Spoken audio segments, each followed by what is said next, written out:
supaya nanti pencariannya itu spesifik ke kata kunci ini ya.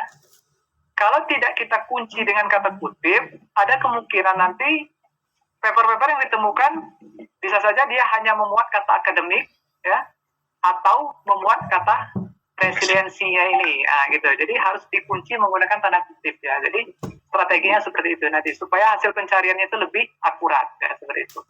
Itu ya Pak, Pak Rifin ya.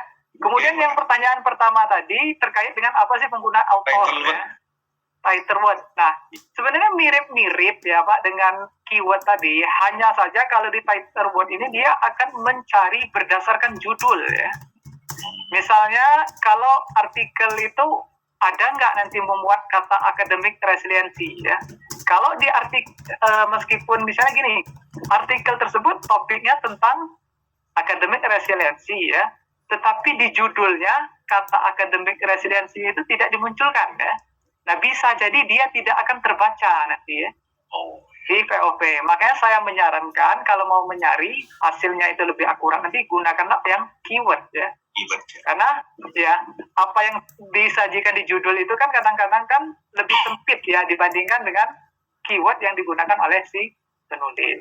Itu ya, bedanya kurang lebih seperti itu ya Pak Arifin ya. Oke, semoga bisa menjawab. Oke, terima kasih. Sudah lebih 1 menit Pak Isis. Oh iya, oke, sama-sama. Oh, ini sudah lebih jam 12. Mungkin satu lagi ya Mas Ari ya. Ini sebagai penutup dari saya ya. Siap, boleh. Ya, sedikit lagi ya.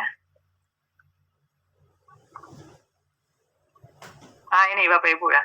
Nah ini sering sekali ya yang menjadi pertanyaan ya kepada saya Bapak Ibu ya. Karena itu ya saya terlibat di dalam pengelolaan jurnal ya Bapak Ibu ya.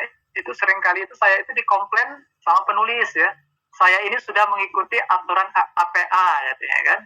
Tetapi kok masih disalahkan ya. Nah sayangnya kadang-kadang ya penulis itu masih merujuk APA yang versi sebelumnya ya. APA edisi ke-6. Padahal sekarang itu APA itu sudah diperbarui ke APA yang edisi ke-7. Nah ini Bapak Ibu ada beberapa perbedaan signifikan ya antara APA 6 dengan APA 7 ya. Nah pertama kaitannya dengan jumlah penulis yang banyak ya.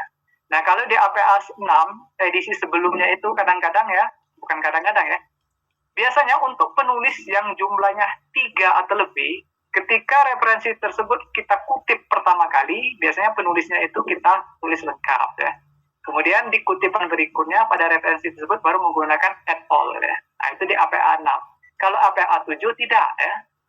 Meskipun penulisnya itu lebih dari 3 ataupun 3 ya, tetapi meskipun pertama kali kita kutip di dalam teks, nah itu otomatis langsung kita gunakan add all ya.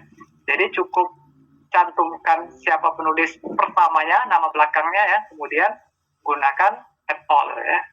Itu beda yang pertama. Kemudian yang kedua ya, kalau di referensi buku, nah ini yang paling banyak yang belum kita pahami ya.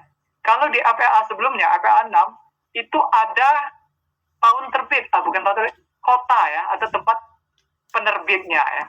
Sedangkan di APA 7 itu tidak ada lagi ya. Jadi nanti silakan Bapak Ibu lihat ya, kalau di publikasi yang menggunakan style APA 7 itu, untuk buku itu tidak mencantumkan kota terbitnya ya, kota penerbitnya tidak ada lagi. Jadi langsung nama penulis, tahun terbit, judul bukunya, dan penerbitnya siapa kayak gitu. Nah itu yang menjadi pembeda kalau buku ya.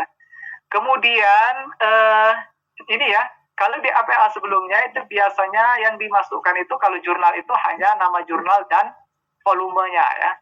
Sedangkan APA 7 itu harus nanti dilengkapi dengan isunya ya, atau nomornya ya. Jadi volume berapa, nomor berapa, itu juga harus dicantumkan nanti kalau di APA 7 ya. Kemudian kaitannya dengan format DOI-nya ya. Kalau di APA 6 ya, DOI-nya itu dia berdasarkan angkanya ya, misalnya 10 titik dan seterusnya ya. Nah kalau di APA 7 formatnya harus diawali https://doi.org/, baru masukkan DOI-nya. Nah, harus mengikuti format ini ya.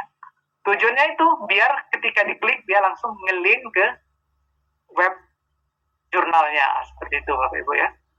Kemudian kalau di APA 6 kita mengenal istilah retrieved Pro, sedangkan di APA 7 tidak ada lagi ya. Jadi kalau seandainya nanti kita ingin mencantumkan link ya atau alamat web dari ininya ya, dari jurnalnya, itu tidak perlu lagi menggunakan kata data retrieve, langsung saja di copy paste ininya ya, alamat webnya ya. Kemudian untuk database ya, yang dari ini bidang kesehatan gitu ya. Kalau database Cochrane ya, ERIC dan Factipa ya, nah ini perlu kita cantumkan nanti ya di dalam referensi ya. Kemudian kalau yang tidak ada DOI-nya itu kita anggap sebagai referensi atau artikel terbitan cetak seperti itu. Nah, ini ada beberapa hal yang fundamental ya, membedakan antara APA edisi sebelumnya dengan APA yang versi terbaru ya, yang versi ke-7. Ini perlu kita pahami Bapak Ibu ya, supaya apa?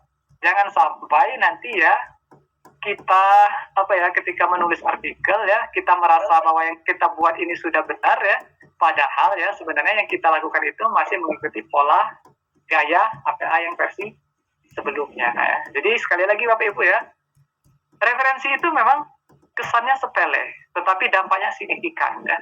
Seperti yang saya sampaikan di awal tadi, ketika kita menulis, kita mensubmitnya ke jurnal tertentu, bisa jadi nanti penilaian editor itu hanya berdasarkan kualitas dari referensi yang kita gunakan.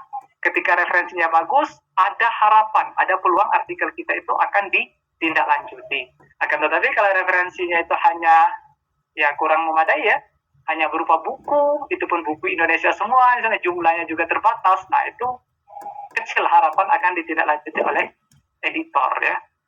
Kemudian perhatikan format penulisan, Bapak Ibu ya. Jangan sampai nanti ya, ada juga itu kadang-kadang editor itu termasuk saya ya, pengalaman saya pribadi, itu kadang-kadang referensinya itu disajikan acak-acakan ya.